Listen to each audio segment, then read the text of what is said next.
Welcome to Behind the Paranormal with Paul and Ben Eno.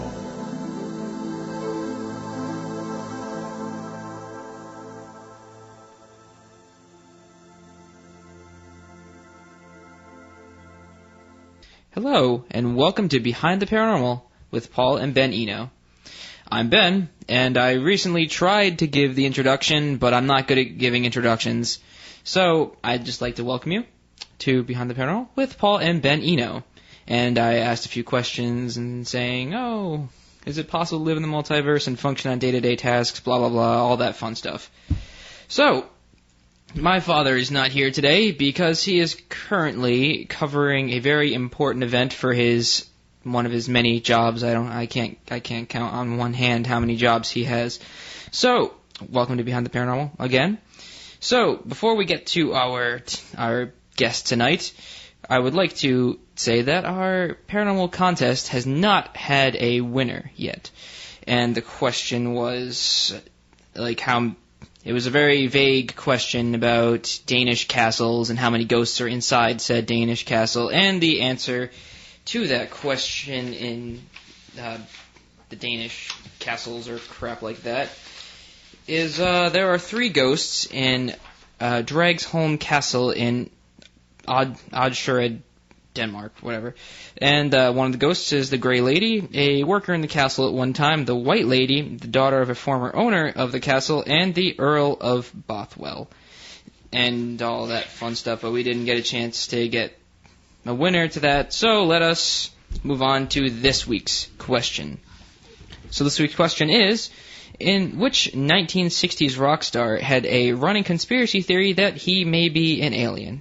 So call us locally at 401-766-1240 or nationally at 800-449-1240. And if nobody gets a winner before the end of the show and you still think you have a shot, drop a line to me at ben@behindtheparanormal.com. And if that's vague, I'm very sorry. I had to think up something on the... I don't know how my dad comes up with the questions. He's probably just really good at that kind of thing. So, now on to tonight's guest. Todd Banks is a 37-year-old business owner, training intelligence and information technology trainer in Connecticut. He graduated from Stonehill College in Easton, Massachusetts with a B.S. in biology and dual minors in psychology and theatrical arts. Todd was recently married to his wife Tara on April 30th of this year. Todd and Tara also live with a three-year-old Bengal cat named Jem. I thought it was going to be a kid, but never mind. Who is the most multiversal aware out of all of them? The cat being the one who's multiversal aware. Todd's initial experience with the multiverse at a young age, our initial experiences with the multiverse at a young age were challenging. He grew up in a home that was troubled by a parasitical entity. In an attempt to understand the unexplainable phenomena, he became interested in the paranormal at an early age. However, upon leaving home for college, he took a sharp turn into a 5-sense-only scientific paradigm, which remained in place until a year ago, essentially. So, Todd's journey back to the multiverse awareness began with a jolt in October 2010. The defining moment was an extremely intense shamanic journey that completely changed his view of the world and his life path. After this experience, he consumed as much information as possible on all things paranormal, including listening to Coast to Coast AM religiously. And upon hearing Paul and Ben, us, on Coast to Coast AM and learning about their multiverse theory, he enrolled in Paul's course at IMU. Since completing Paul's course at IMU, Todd has begun training with the Aztec shaman that Paul and Ben have known for many years. He has enjoyed a drastically improved quality of life since becoming multiverse aware. And life is no longer a roller coaster of good and bad experiences. Seemingly negative events are now viewed as exciting challenges on the road to spiritual growth. It has been Todd's experience that love and humor are ubiquitous in the multiverse. So Todd Banks, welcome to Behind the Paranormal. Thanks very much, Ben. It's a pleasure to be on. Oh, it's a pleasure having you. So let's get right down into the nitty-gritty of this, Todd. So how did you get started in all of this? Like, where did this start you? Well, you pretty much summed it up well with that intro there. encountered a lot of kind of the negative side of the multiverse growing up. Things like feeling presences when you were alone in a room and that kind of thing. And I honestly thought that it was normal to feel like somebody was watching you while you slept until I went to college. However, even though I went through and kind of experienced quite a bit of that growing up, I did kind of move into a scientific, 5-sense reality-only paradigm for about 20 years. So I basically let go of all that stuff, had no interest in it, and then I realized 20 years later that even though on paper everything seemed to be going great in my life, had a successful job, a wonderful fiance, life just wasn't really that fulfilling. I felt that something was missing. And I ended up kind of trying to explore what some of the other possibilities might be, and I fell down a bit of a kind of a conspiracy theory rabbit hole for a while. And thankfully, that ended up leading me to the multiversal reality. And you mentioned the shamanic experience. Yes, I actually had a very intense experience with one of the sacred plant teachers. And I would like to put a little disclaimer out there first. I would highly recommend that no one ever experiment with the sacred plant teachers. I think it is a very bad idea, and it can hurt you in many, many ways. There are some shaman in specifically Peru who can help guide people through these experiences, but I in no way advocate or think that it's a good idea for anyone to experiment with them either recreationally or shamanically without a vetted shaman there to guide them through the experience if that's their calling. Now, what happened with me was I did one of the stupidest things in my life, which was actually attempting to take myself on a journey using one of those sacred plant teachers, Grandmother Ayahuasca. And it was the most painful, fearful experience that I've ever had in my life. So for anyone who's kind of thinking about it, it's something that's a very intense experience.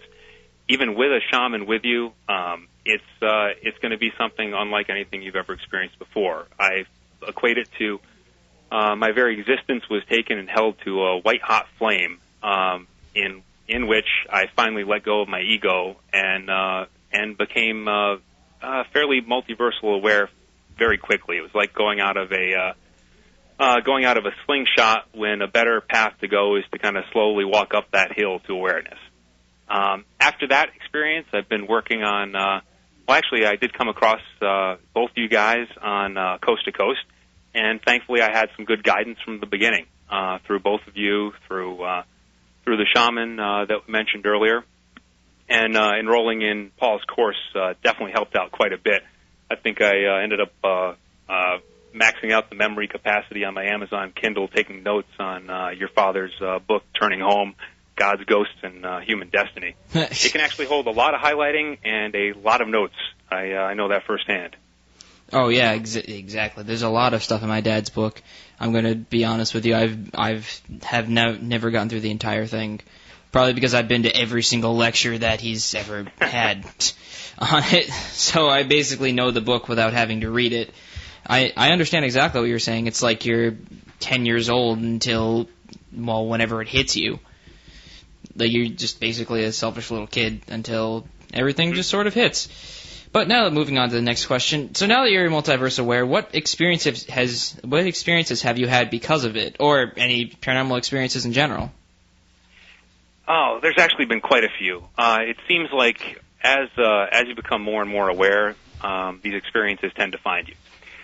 Thankfully, most of them have been positive, and the ones that most people would frame as negative, I look at challenges that ended up teaching me some pretty important things.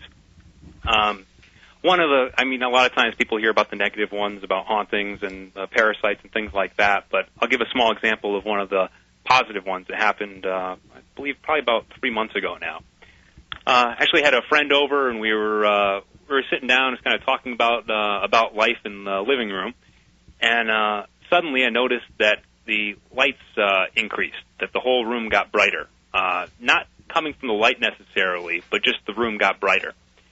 And I quickly looked at my friend, who looked at me and said, "You just feel something change?" And I said, yeah, feels almost peaceful and kind of happy and relaxed, and almost like a slight vibration in the air.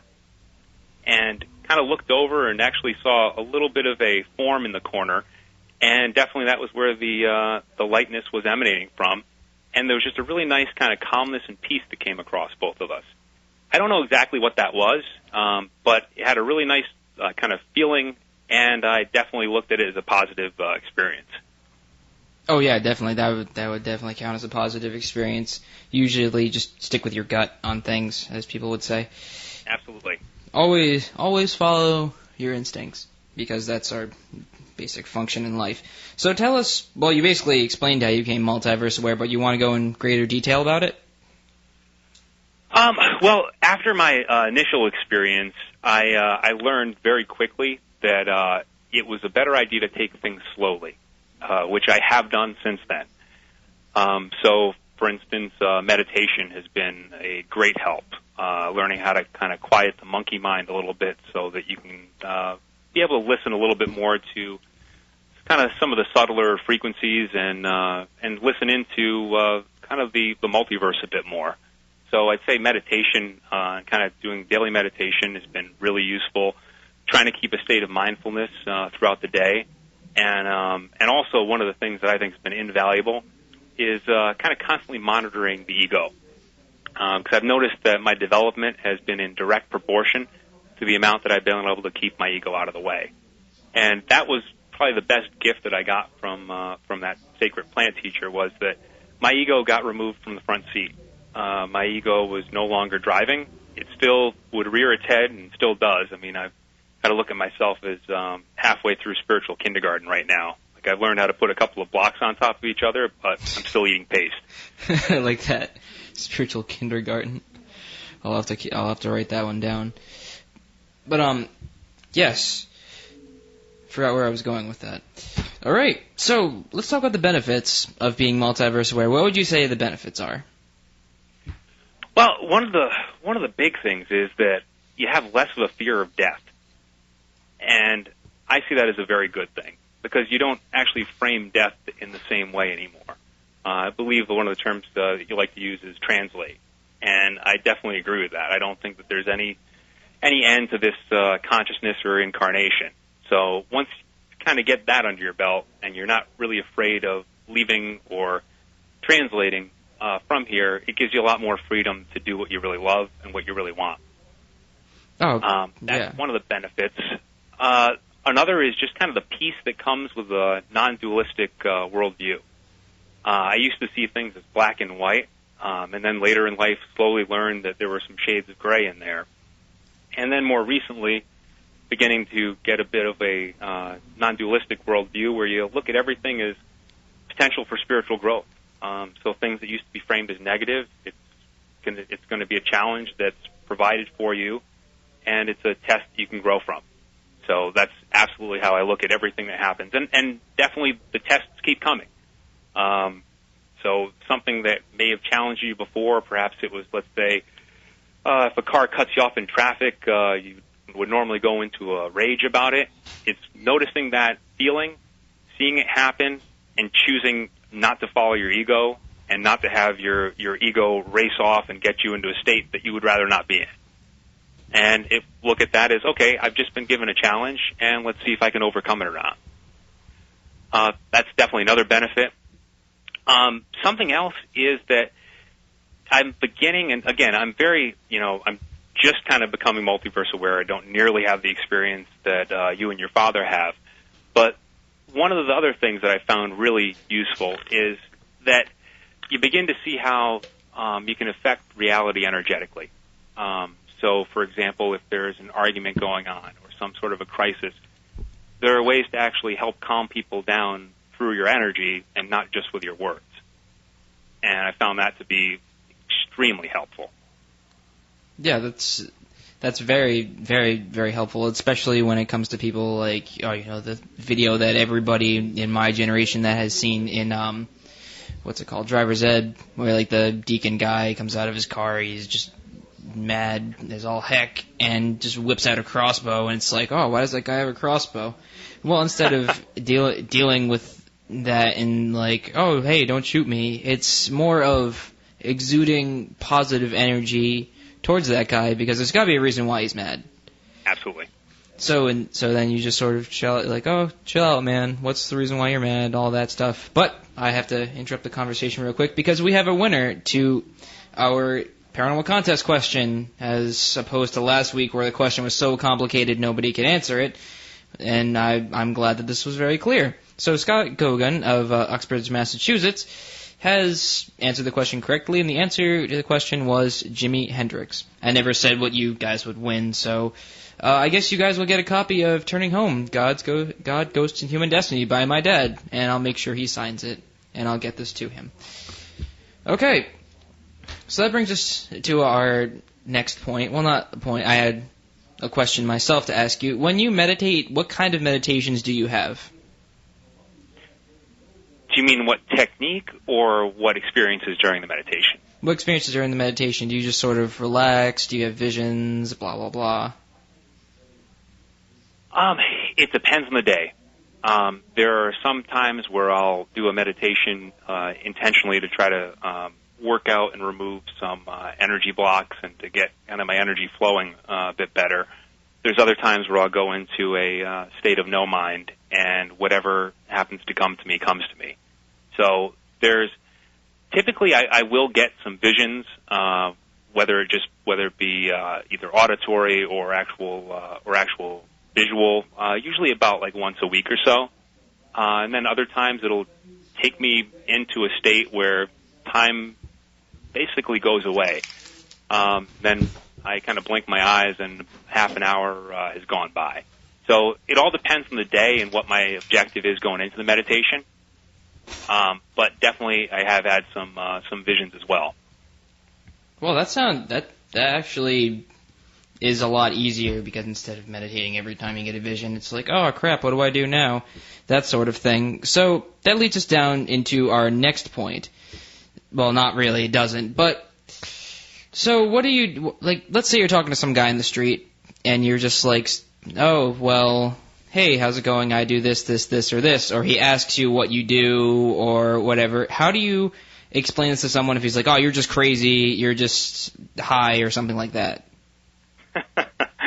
Well, I've definitely encountered this. Not so much with just random people on the street, but with some with friends, because I went through this experience about a year ago, and I've had a fairly good group of friends for the past almost about 25 years now. So they remember the way that I used to be, and they're also kind of coming to terms with who I've become since then. And I'll say that the majority of my old friends from that group haven't really become multiverse aware, and to a lot of them, here's the thing: is usually early on when you start discovering this stuff, you get so excited about it, and I still am. I'm very excited about it, but the mistake that I made early on was that I would try to convince people. So I would try to, well, look here, feel this, see if you can feel anything here. And then I realized there's actually a few issues with that. First of all, in the spiritual scheme of things, in the multiversal scheme of things, it might not be the time for them to become aware. So their path might be that they need to be completely immersed in five-sense reality until a point where the multiversal rug gets pulled out from beneath them, and they need to experience that. So I no longer want to get in the way of anyone's path and whatever they need to experience. However, I think a good analogy for, let's say, one kind of early form of multiverse awareness is, in my opinion, being able to sense energy. So being able to kind of put your hand over someone and be able to feel like just energetically what's going on with them. And it's almost like most people don't have that ability because they haven't focused on it. So a good way to think about it is let's say if we lived in a world where there was so much pollution, where no one could smell, all their sinuses were completely collapsed from birth due to the pollution that we have. And then you had a few people who maybe practiced some breathing techniques and maybe figured out that they could inhale some eucalyptus and it would actually help open up their sinuses. So you have a small amount of people who actually smell scents. However, you still have about 99% of people who couldn't. Does that mean that the scents don't exist? And I'd say that they do exist, and that being able to smell is a natural human faculty. It's just been closed off due to certain environmental circumstances.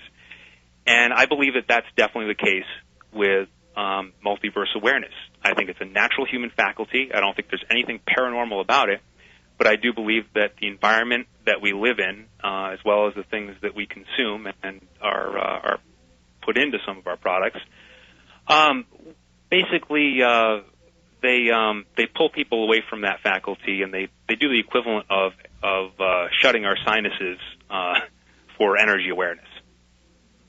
Oh, yes, I know exactly what you're saying, because I tried doing the same thing to a few of my friends.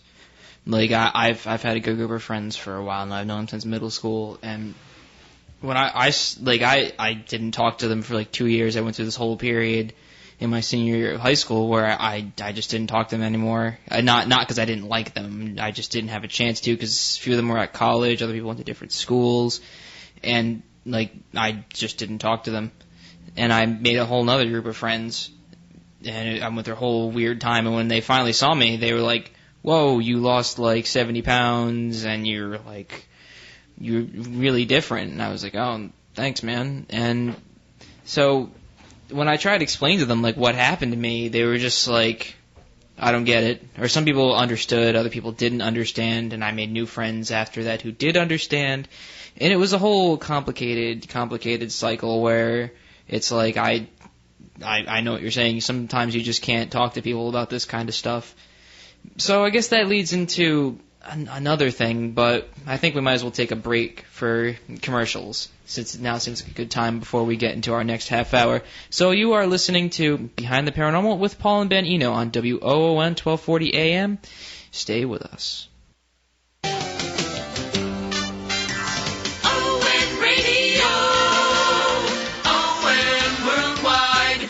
Hi, this is Groovin' Moose. Join me for the best mixed bag of rock music around. A weekly segment of the Beatles, too. It's called The Groove Line. It's on every Thursday night from 6 to 7 p.m. That's The Groove Line right here on WOON. ON Radio. ON Worldwide. All right, so we are going to put in a little plug for our Amazon Kindle.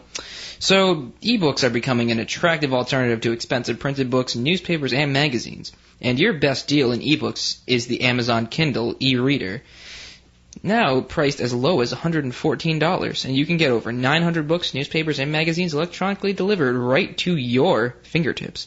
No more shipping charges, no more $4 a gallon trips, well, $3.50 a gallon drives to the bookstore, no more bulky and environmentally unfriendly packaging to get rid of, and read the books you love for as much as half the printed editions.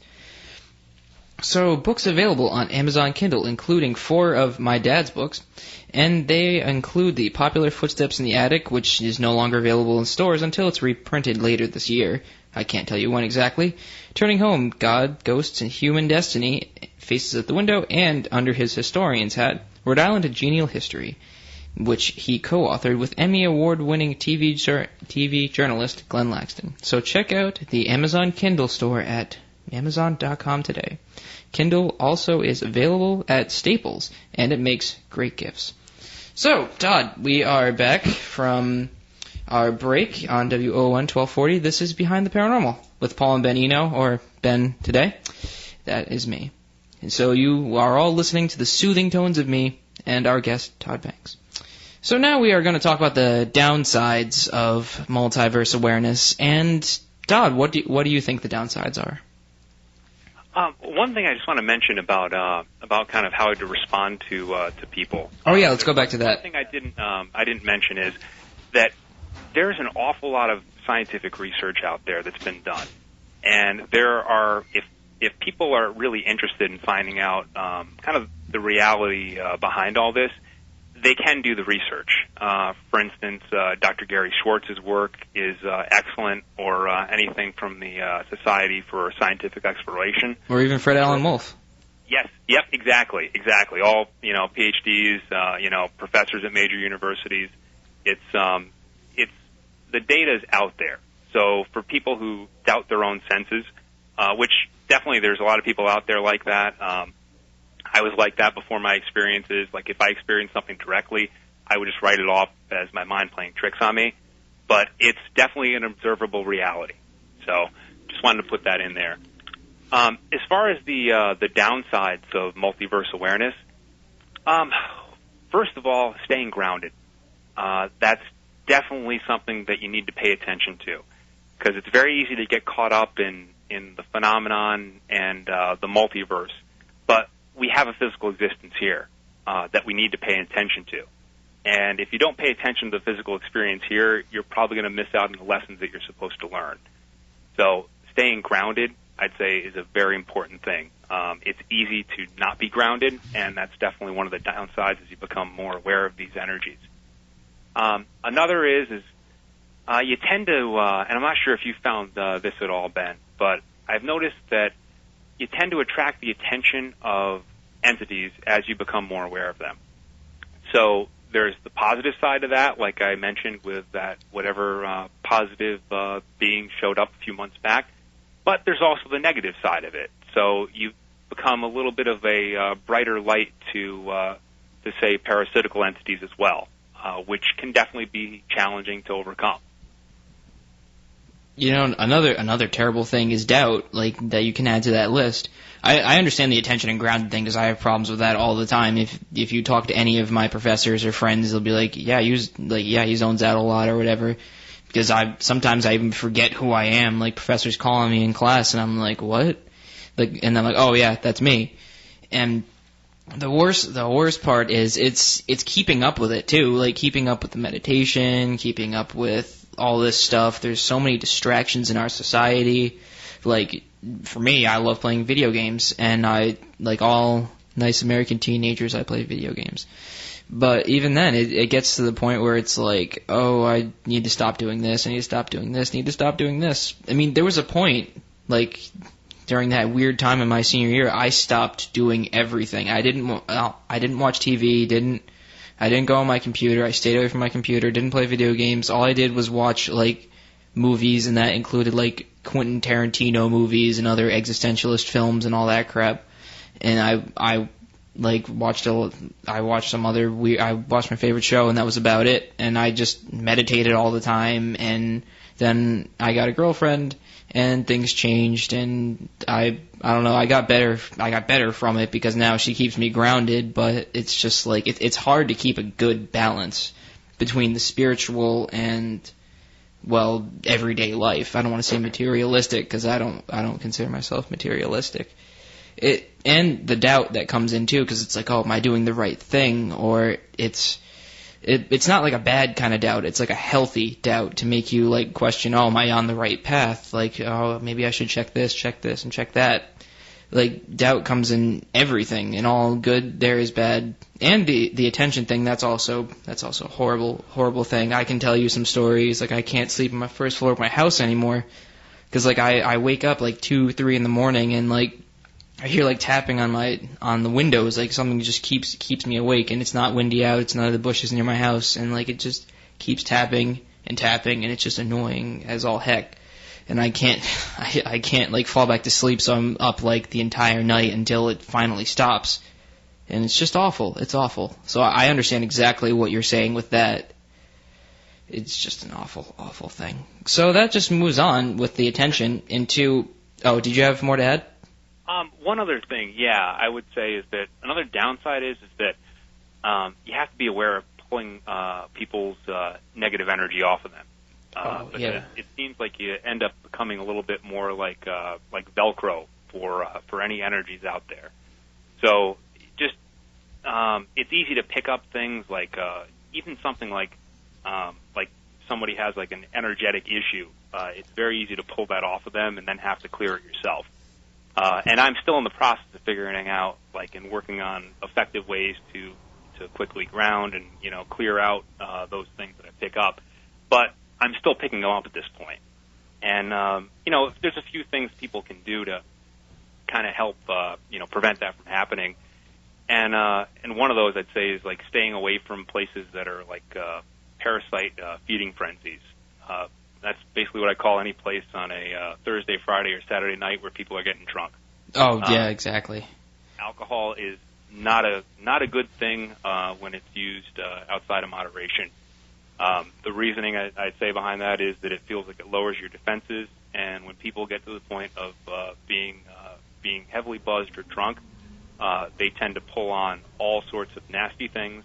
Besides, of course, just the physical reality of driving intoxicated and everything, which is horrible. If I have to walk into if I have to go to a restaurant that's got a bar attached to it on one of those nights, I try to put up as much protection as possible before going into those places. Oh yeah, no, I understand exactly what you're saying because like my girlfriend has a friend and she had like so many problems. I used to be friends with her in high school, and then all sorts of weird things happened, and it like people tend to like come to you and they're just like they're like, oh yeah, I totally want to be your friend, whatever, you seem like a cool person, but they're psychic vampires and they come to you with all their problems and all of that, and they just feed off you because you're just such a nice person. And like they may subconsciously see, oh, this person is powerful, blah blah blah, like all that crap. Even though I try not to put stock in that, it's just the thing that my dad came to the conclusion with. He was just like, oh yeah, they're just sticking around you, they want to get you under their finger and all that. And it's stuff like that that's just like, wow. Especially drunks, because like my girlfriend lives on campus, I live at home, so I go visit her on Fridays. It's like all these people, they're like, yeah, like all drunk all over the place, and I don't drink by any means, besides the fact that I'm underage. My girlfriend and I just hang out in the dining hall and just relax, drink a cup of coffee, and then I'm on my way. And it's just these people, like, they try talking to me, and they're like, hey man, you should come with us. I'm like, no, I don't want to. It's just not a safe environment for people like us, or people that are becoming aware, are aware, and all of that. They tend to open themselves up, whether they mean to or not. That also leads into another point. What's your opinion of the parasite problem we face? Yeah, and actually that's a great lead-in for it. So, for example, in colleges, I mean, I think that this is a pervasive problem. I think it's a massive problem. I mean, when you just look at college campuses and the kind of culture that's there with the drinking and the intentional intoxication, what you basically have is you have breeding grounds for parasites, in my opinion. I think that people get a lot of things attached to them during their college years through blackout drunkenness, and those things stay with them for their entire lives unless they've followed a path to intentionally cleanse them. That's one small example. The way I kind of look at things, and actually before I go into how big I think the issue may be, I do want to say one thing from a spiritual point of view. I believe that we all choose to come into this incarnation to learn certain lessons. So it's almost like there's a game plan. Every single decision isn't worked out for us, but we know what we're getting into before we come. So by choosing to have a incarnation in this dimension, in this reality, we know that we came into a dimension that the difficulty level is set very high. I think that we all knew that coming in. Some of us may grow on our spiritual path, others may not, but we knew kind of the inherent risks with coming into something that was so difficult. And as far as the present issues with the parasite problem, I almost feel that it's a kind of a bell witch scenario at a global level right now. I think probably most of the listeners are familiar with the bell witch case. Well, if they're we've talked about it several times, but if they're new to listening, the Bell Witch was essentially, well, we consider it a parasite, but it started in I don't remember what part of the U.S. I want to say it was Alabama, in a small like Protestant town, and it basically took over the town. It could sing songs. It remembered the sermons from like the Sundays before, And if these people weren't like good God-fearing men, they probably would have considered this thing a god, because it would go from town to town, give people financial advice, and most of the time it was wrong. But the point being is, yeah, no, I understand completely that this is all, it's like a Bell Witch kind of thing. And I think it's almost at a global level at this point. I mean, when you look at what these entities like to feed on, hate, anger, fear, and you look at, I guess, certain areas of either governmental or media-wise, and it seems like they're almost intentionally trying to promote those emotions. Yeah. And it's almost like that old adage people say, follow the money. I'd say follow the fear. Follow the groups that are trying to create the most fear. And I'd say there's a chance, either consciously or unconsciously, that they're being influenced by some sort of a parasitical entity. Yeah, like one could even say, look at Nazi Germany. How could humans do that to other human beings? It just makes you wonder, because I thought about it for a while, because my dad brought up the whole thing, what about halls of government? And I thought about it, and I was like, And I was looking at all the horrible stuff that's been happening all over the world, and the last century, World War I, World War II, Vietnam, and all sorts of genocides all over the world, all that horrible stuff. Imagine how much food they could get from that. And even if they aren't doing that, even if they aren't people don't even realize that they're being pushed to do certain things. People don't realize all this stuff that's happening to them. Keep them fat, keep the people fat, dumb, and happy. You know what I'm saying? Absolutely. Yeah, definitely. And when you also take into account the fact that I believe it's 3 to 5% of the global population are psychopaths, so they don't feel human emotion the way that we do. It could be getting even worse too, because look at the stuff we have on TV. We have UFC and stuff like that, and we're trained to be oh yeah, death, sports, blah blah blah. It's physical violence. You see how some of the people act today. It's they haven't even got out of the Stone Age yet. Absolutely, and then you have the culture is reinforced to shows on reality TV shows that show people getting hammered and drunk and cheating on each other. It puts out a template for the way that we should live our lives that will make sure and ensure that we never find happiness and peace. Exactly. If you feel like it's engineered to make people this arrogant and selfish to the point. It's all pandering to the ego. It's trying to build up that ego so that they can bounce off of each other and, I think, create those energies that are sustaining for parasites. Yeah, even David Icke brings up, we may be being farmed, but people think he's crazy, but I think he makes at least a little bit of sense. Some stuff I'm just about, but most of it I look at it and I'm that kind of makes sense from our point of view. So absolutely. Once you understand that there are negative entities, parasites that can exist across the multiverse and have their tentacles in different dimensions, it would make a lot of sense if you could create a control structure on a planet that basically was the equivalent of a human farm for fear, hate, and anger. That would be a wonderful prize to have. So if anyone came up to you on the street and was tell me about parasites, or anybody, even your friend's wife, whoever, how would you explain this to them, the whole parasite problem, without them being you're crazy? Well, there's a certain baseline that they need to understand in order to even begin explaining that.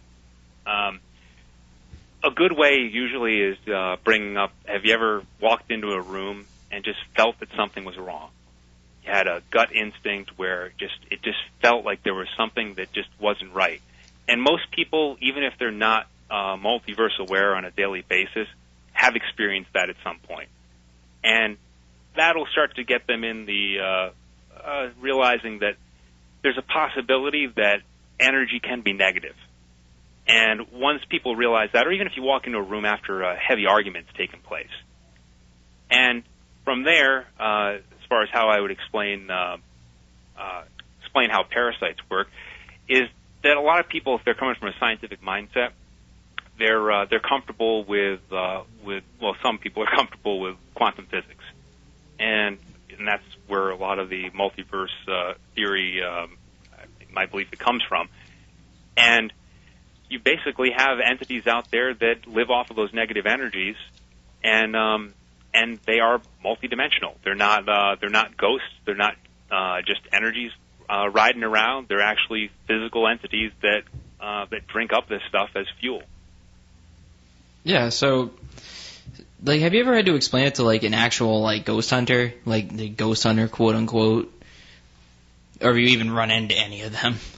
Yeah. It's there's a lot of people who are in that field in a lot of different ways, ghost hunters or some of the other different areas where they really do believe that it's physical and spirit world, and that's it. They don't get the multiversal aspect to it. It's funny because we did have that one person that was like, oh yeah, I tried out your methods and it completely changed everything.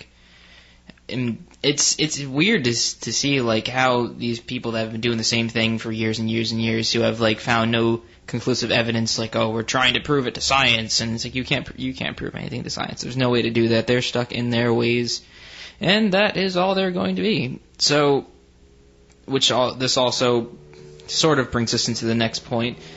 So, from all the stuff that you just said, would you say that we all have a responsibility in some form if one is multiverse aware?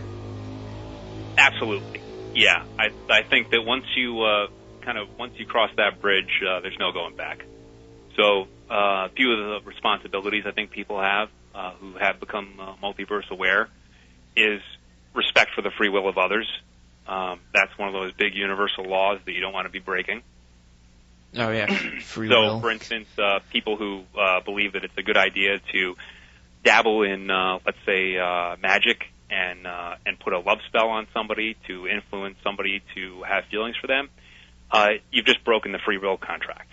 So when you become multiverse aware, you really do need to respect people's free will. That kind of goes without saying. Other parts, I'd say you want to be aware of not feeding parasites. So, just like, don't feed the animals, don't feed the parasites. Keep your energy positive. Try to reframe things. If there's something that you notice is making you feel one of those really horrible emotions, it's like, it can be reframed as a challenge. There are going to be tough events that we have to face, but we can face those with courage and without succumbing to and basically drowning in those emotions. So I'd say that that's something else we have a responsibility to do, is to be aware of our energy, even on a daily basis before leaving the house. If you're going out there, see if you can affect people's energy in a good way. Just smile at them.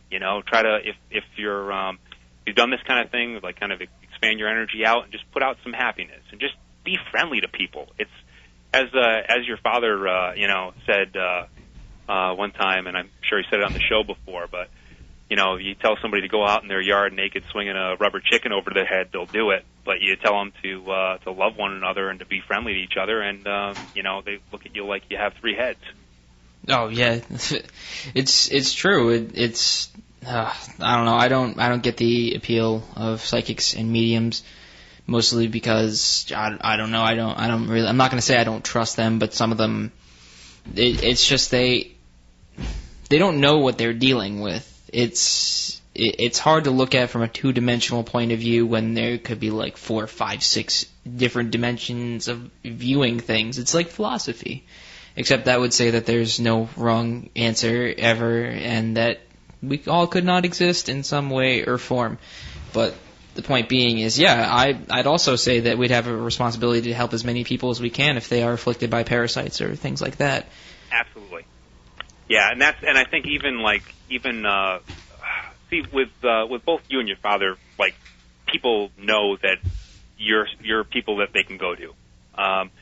For people who are becoming multiverse aware and starting to understand these kind of things, and don't have books or a radio show, what I'd recommend, and this is something I found to be pretty effective, because I have had some friends who have had experiences since I became aware, is dropping little hints. Just letting people know that you're somebody approachable should they encounter something that freaks them out or breaks their paradigm. So even mentioning something about say energy, or perhaps say some UFO sightings. Just anything to let them know that you understand some things that they may not have encountered yet, and they may think you're completely insane when you first tell them. But the first time they see a shadow person show up at the bottom of their bed, they're probably going to think for who they can possibly turn to and have a conversation with them. And then it's up to us to help them bridge the gap between their old paradigm and the new one. Yeah, it's just one of those things where people can trust you. For some reason, people trust us more than others or whatever. Like, people are very trusting and all that. Towards me, at least. And for some reason, people, like, spill their guts. And I'm just like, oh, well.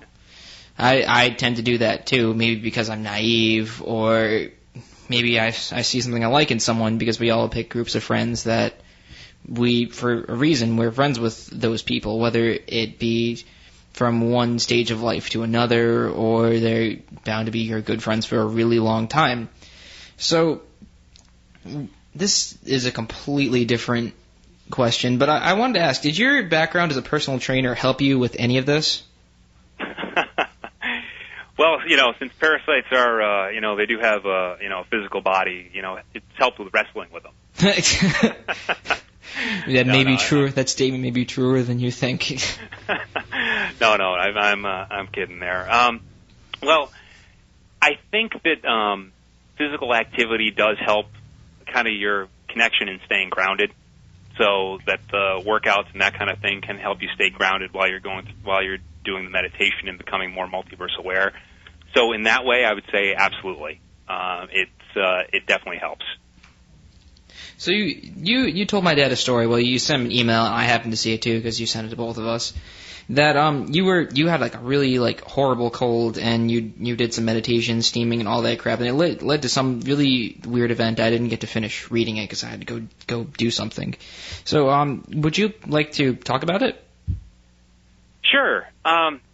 This is one of those things where, as I'm starting to try to frame things as challenges rather than negative, ended up going on a bus trip with my wife to Salem, and one of the individuals on the bus had a very nasty dry cough, cold / like chills and flu thing, and everybody on the bus got sick from it. So about a week went by. I was still in really rough shape. I had a fever and everything, and at a recommendation of my doctor, I decided to sweat it out. And I also did some fasting for a couple of days as well to kind of aid in that process. So I had 2 full days, probably about 8 to 10 hours, where I was bundled up under about 3 blankets, drinking plenty of water. And since there wasn't really much else to do, I meditated and did energy work. So after the second day, I started noticing a few strange things happening. And actually, this experience is one of those ones where it adjusted my paradigm, because I didn't think things like this were possible. At the end of the second day, I started noticing that even though I was drinking a lot of water, I wasn't sweating at all. And the air conditioning had broke, and it was about 95 degrees, extremely humid. I had about 3 layers of blankets on, and I can't sweat. And then I took the blankets off and realized that the room felt really cool. But there were some strange things that kind of went along with this. I wasn't sweating. I didn't feel the heat. I didn't feel the humidity, and it was almost like there was like little vents, like that were like puffing out about like 2 inches away from my body periodically. Besides that, there was also some really strange things, like like I could hold my breath I did it for about 4 minutes and then just stopped with no desire to breathe. I was doing push-ups. I did some pull-ups. I couldn't fatigue myself. I didn't feel like I needed to eat food for a few days. And one of the coolest things that happened was, for I'd say about 5 hours, I had a complete release from any type of fear. And I've never experienced that before in my life or since. And it's not like I walk around afraid on a daily basis, but there's always like this little bit of vigilance that's always taking a look and monitoring what's going on and wondering how it's going to need to react. But that completely went away, and I was at total peace. And that was one of the coolest things that happened. The other effects lasted for about 6 or 7 hours, and the not needing to eat lasted for probably about 4 days. And this was kind of strange, so I did a bit of research afterwards and also talked to my acupuncturist. I get acupuncture usually once every week or every 2 weeks. And he mentioned that in traditional Chinese medicine, that I know I'm gonna horribly mispronounce it, that at least the lack of eating or lack of need for food for a certain amount of time is a phenomenon that's been noted for a few thousand years in traditional Chinese medicine called Baigu, B-I-G-U. So it seems like these kind of things that there's almost like there's more energy for manifestation now. It's not just the consistent meditation. It really feels like both on the positive and negative side of things that there's an awful lot more energy that can be used. So on the challenging side, you have parasites gaining more influence and more, more control. But you also have, we also have access to an awful lot more things than we usually realize are possible. Wow, that's a fascinating story. I wish I could do things like that, but I never have time to. Well, it was getting. This is where a new perspective helped out. Was I looked at it like, okay, I got sick for a reason. There's a challenge here, and I'm going to learn from it what I can learn from it. And the difficulty early on was after it happened was trying to seek the outcome because it was so interesting and different. I wanted to learn how to do it so I could replicate it, and then perhaps convince people or show people that look, there's no way you can explain this. But then I realized, that's like, to kind of bring the analogy of people's sinuses shuts. I don't think we should be using spiritual smelling salts. I think that would get in the way of people's paths that they need to follow. Yeah, definitely. It's just one of those things where, I don't know, everything happens for a reason. The biggest cliche in our society, everything happens for a reason, and all that fun stuff where it's like, oh, dude, your girlfriend just broke up with you. Everything happens for a reason. No, I understand, but we are running out of time. Todd, it was great talking to you, and we're definitely going to have you back soon. Oh, thanks, Ben. It was a real pleasure. I appreciate it, man. You are most welcome. So, we are coming down to the wire here. And we would like to say many thanks, or by we, I mean me, many thanks to our producer, Steve Bianchi, and we'll see you next Monday, September 26th at 7 p.m. Eastern, 4 Pacific, right here on WON 1240 AM and onworldwide.com.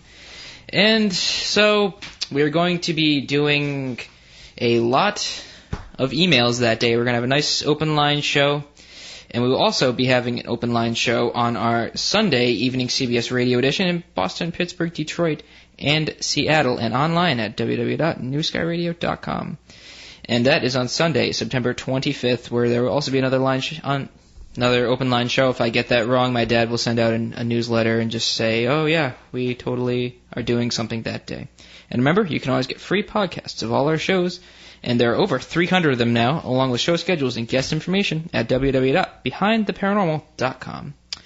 So, after that very interesting topic, I couldn't think of a good quote to end it. So, in the meantime, I would like to end with this quote from Red Green of The Red Green Show, if anyone has ever watched that on PBS from Canada.